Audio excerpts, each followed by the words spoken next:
Bonjour à toutes et à tous, bienvenue sur Éducative. Alors aujourd'hui on va faire une vidéo qui est une démonstration importante. On va parler de la fonction x carré. La fonction x carré, eh bien cette fonction-là elle est dérivable. Et la dérivée d'x carré, tout le monde le sait, la dérivée d'x carré c'est 2x. Cependant, on va essayer de démontrer ce résultat. Alors, voilà ce qu'on va faire. On va poser f de x égale x carré, x étant un réel. On va se donner un point, c'est-à-dire une valeur a réelle, fixée.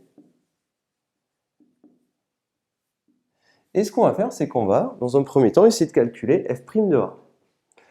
Donc, on va calculer f' de a et on va essayer de faire la démonstration. Donc pour ça, on va étudier la dérivabilité de f en a.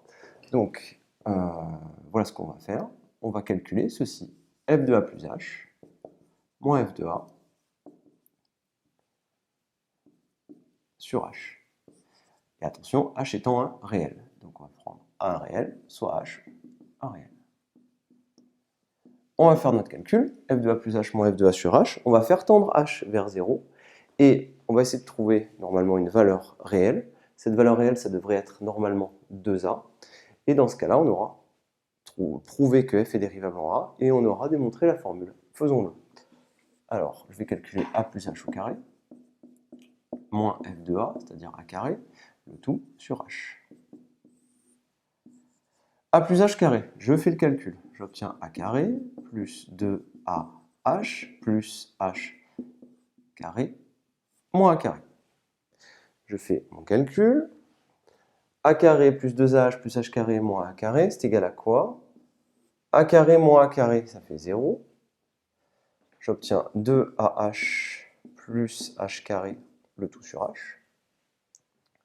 Et là, rappelez-vous, ce qu'on va vouloir faire, c'est qu'on va vouloir faire tendre h vers 0. On va vouloir calculer la limite de cette quantité lorsque h tend vers 0. Donc ici, il y a une simplification à faire. Vous avez du h un peu partout. On va factoriser ici le numérateur par h. On aura h facteur de 2a plus h, le tout sur h. Alors attention, ceux qui ont des difficultés en calcul, le h qui est ici, vous pouvez, si vous le désirez, écrire que h c'est pareil que h fois 1. Et vous allez pouvoir simplifier ici et ici par h pour obtenir au final le résultat suivant, 2a plus h. Maintenant que vous avez ceci, nous ce qu'on voulait c'était savoir si f était dérivable en a et calculer f' de a si jamais f' de a existait. Donc c'est ce qu'on va faire maintenant. On va calculer la limite de f de a plus h moins f de a sur h lorsque h tend vers 0. Si on trouve une valeur réelle, f est dérivable en a, sinon f n'est pas dérivable en a. Alors cette expression, ça tombe bien, on l'a calculée. C'est la limite lorsque h tend vers 0 de 2a plus h, lorsque h tend vers 0. Comment on calcule ça? Eh bien, lorsque h se rapproche de 0, 2a plus h se rapproche de 2a. Le résultat qu'on obtient, c'est 2a. Et 2a, c'est bien un nombre réel. Conclusion, f est dérivable en a, et on a, quel que soit a qui appartient à R. Pour ceux qui ne le savent pas, ce symbole-là signifie quel que soit. Donc pour tout a appartenant à R, f' de a est donc égal à 2a. Et ceci, c'est valable pour tout a. On vient donc de définir ce qu'on appelle la fonction dérivée.